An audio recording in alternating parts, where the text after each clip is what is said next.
SAS demonstration summary counts. So we're going to start with the example that was shown in the PowerPoint slides, where I'm creating a data set called asthma, and I'm inputting just 4 observations with and 3 variables. I'm inputting a variable SES, standing for socioeconomic status, and it's a character variable. Then I'm inputting a variable asthma, also a character string, and then I'm inputting the variable count, which gives the count for each combination of SES level and asthma level. So this first line of data that we're reading in, we can interpret this that there are 40 subjects who were coded as having low socioeconomic status and having had asthma. In this second observation, we have 100 subjects who would have been coded as having low socioeconomic status and did not have asthma.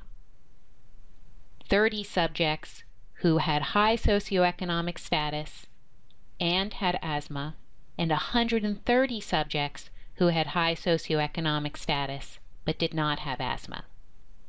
Then we can go ahead and do our proc-freq of this data, and we're going to have our table statement, SES star asthma, and then we're going to request 2 different statistics. We're going to request the chi-square option, and we're also going to request the option rel risk. And very importantly, we need this weight statement to tell SAS how we are weighting our data. And so what we're looking at is the relationship between asthma and SES, and we're making use of summary data instead of patient level data. So we're making use of summary counts. So let's take a look at the output here.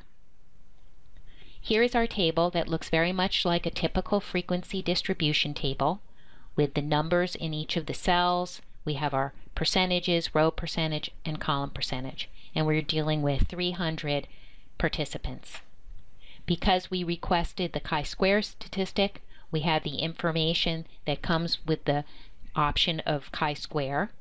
We also have our Fisher's exact test.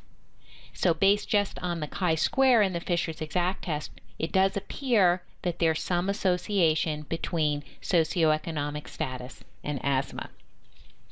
And then since we requested the option rel risk, we're also provided with a table that shows estimates of relative risk, and we have 3 different estimates that are provided for us.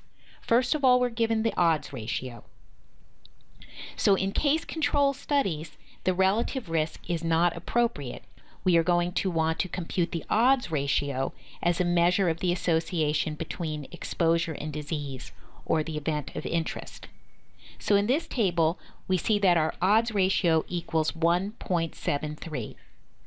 And this suggests that subjects with low socioeconomic status are 1.73 times as likely as subjects of high socioeconomic status to have asthma. Then we have our cohort column 1 risk, or relative risk, of 1.52. And this means that the risk of getting asthma among subjects with low socioeconomic status is 1.52 times the risk of getting asthma for subjects with high socioeconomic status. And then this last entry for cohort column 2 risk, which is equal to about 0.88, it is not the inverse of 1.52. What this relative risk means is that the risk of not getting asthma among subjects with low socioeconomic status is 0.88 times the risk of not getting asthma for subjects with high socioeconomic status. So you're going to want to be careful how you would interpret the column 2 risk. I would usually focus on interpreting the odds ratio and interpreting the relative risk from column 1 risk. And usually when I do the coding for the variable that I'm interested in, I usually do the coding so the risk group is 1 is coded as 1. So here we have 1 equals low because I'm concerned about participants with low socioeconomic status. And then the outcome variable, or the disease group, I usually have 1 equal yes for the disease, 2 equal no. So it is important that you get this coding right, otherwise when you come down to interpret your odds ratio and relative risk, you won't be able to interpret that correctly. Another type of measure you can use with ProcFreak, and again you could use this with ProcFreak if we were doing person level data too, is the option CMH. And CMH, for those of you who are doing a lot of epidemiology, computes the Cochran-Mantel-Hensel statistics, which test for the association between the row and column variables after adjusting for the remaining variables in a multi-way table.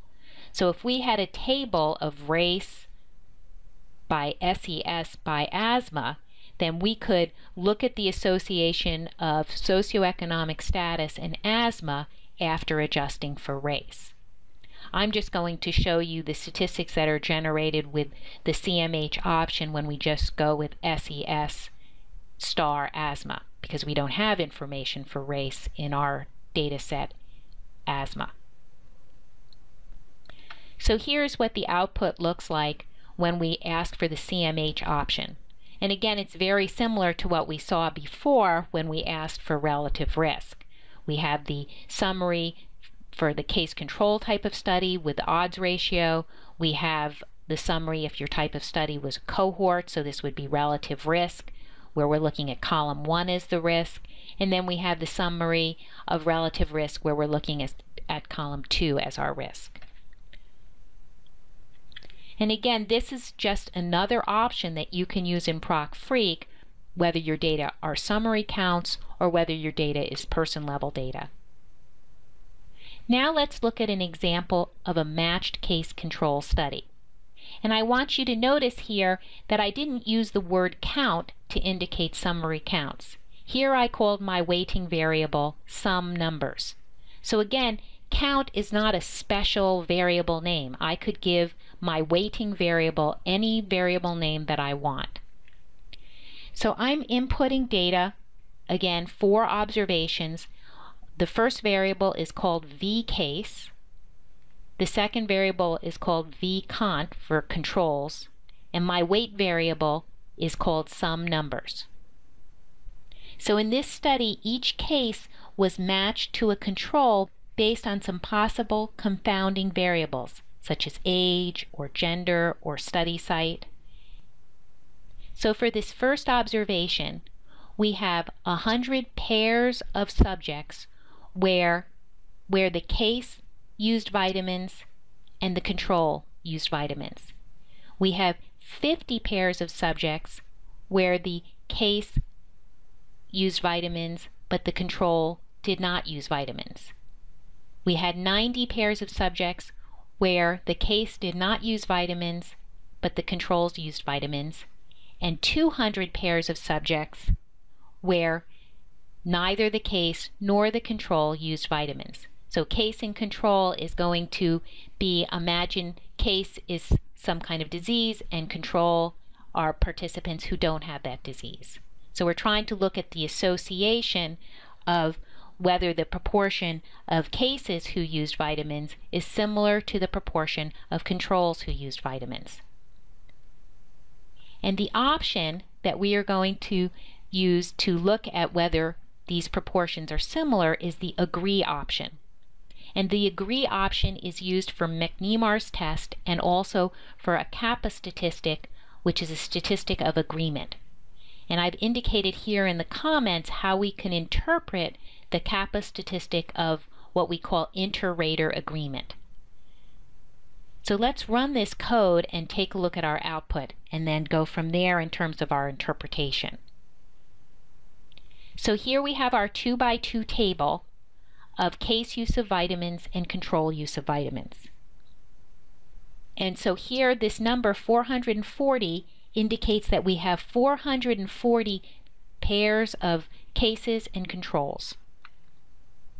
So looking at the results of McNemar's test, we have a highly significant p-value of 0.0007, which suggests that the proportion of cases using vitamins differs from the proportion of controls using vitamins. And if we go down and look at our simple kappa coefficient, 0.33 indicates fair agreement between the case use of vitamins and the control use of vitamins. And that's not surprising, because if our McNemar's test is very, very significant, that would suggest that the proportions differ between the cases and controls. And if they differ a lot, then you're not going to have very good agreement between the cases and controls. So you're not going to expect that the results of the McNemar test and the kappa statistic are going to agree. A very, very significant result with McNemar's test is going to indicate low agreement for the kappa coefficient. And so again, our kappa statistic ranges from 0 to 1. It's kind of similar to a correlation coefficient. So a kappa coefficient that ranges between 0.21 and 0.40 indicates fair inter-rater agreement, or agreement between the matched pairs. 0.81 to 1.00 is going to suggest very good agreement. So the kappa statistic is often used when we're interested in inter-rater agreement. For example, if you have two different raters looking at microscope slides, how well do they agree with each other? That would be the normal situation where you might be interested in calculating a kappa statistic. The last thing I want to show is the test for trend. And so again, we're dealing with summary data. And again, I want to point out that these options we're using in ProcFreq with our summary count data are options that could be used if we had regular patient level data. So I'm creating a data set called pain, and I'm inputting the dose, and I'm inputting a character variable, whether or not the subject had an adverse reaction, and then I'm inputting the weight variable, which I'm calling here count. And I'm using the @ to tell SAS to keep inputting these three variables over and over. This minimizes the number of lines in my card statement. Note here I've put this cards semicolon. This is actually the exact same as data lines. When SAS was first developed, they used a cards statement instead of a data lines statement. I guess kind of as a throwback to when we used cards to do computer programming, and I by accident put in the card statement instead of the data line statement here. So we're reading in these 5 observations for dose level and whether there was an adverse reaction or not. And then in the ProcFreq, I'm requesting a trend option, which produces the Cochran Armitage test for trend, which is a 1 degree of freedom test. And I'm also requesting the chi-square option, which gives the Mantel-Hensel chi-square, which is also a test for trend. So let's run all this code and see what it looks like. So here, if we look at our output, we see our different dose levels going from 0, 1, 2, 3, 4, and whether or not the subject experienced an adverse reaction based on the dose level that they were given. And I want to point out that you should focus on the row percentages. So here, at dose level equals 0, only 18.75% of the subjects had an adverse reaction. So 6 out of the 32 subjects at dose level 0 had an adverse reaction. At dose level 1, 21% of the subjects had an adverse reaction. At dose level 2, 28% of the subjects had an adverse reaction. So again, I'm focusing on the row percentages here. And notice then at dose level 4, we have about 72% of the subjects who had an adverse reaction. 23 of the subjects out of 32. So if we look at these row percentages, we see that they appear to be increasing linearly. So what we're interested in with this test for trend is whether the proportion of patients who have adverse events or adverse side effects from the treatment increase as the dose of the treatment increases. So just eyeballing this data, it appears that we have a trend going on. And now if we look at our statistics, we're going to want to focus either on the Mantel-Haenszel chi-square, which is a 1 degree of freedom test, and we see that it's highly significant, less than 0.0001. So that's one test of trend, the Mantel-Haenszel chi-square. The other test of trend is the Cochran Armitage trend test. And again, we see that it's highly significant. Some statisticians believe that the Mantel-Haenszel chi-square test is not the best test to use since it tends to result in significant trends even for relatively minor changes in proportions. Of course, in this example, both the Mantel-Haenszel chi-square and the Cochran Armitage trend test resulted in highly significant p-values. So for this test for trend, we are testing the null hypothesis that there is no linear trend versus the alternative hypothesis that there is a linear trend in this data. And with a p-value less than 0.001, we are concluding that there is evidence of a linear trend between dose level and the proportion of respondents having adverse events. The thing I want to point out in this demonstration is that all of the tests that I have shown here using summary counts can also be done with Proc-Freq for patient-level data. This concludes the SAS demonstration on summary counts.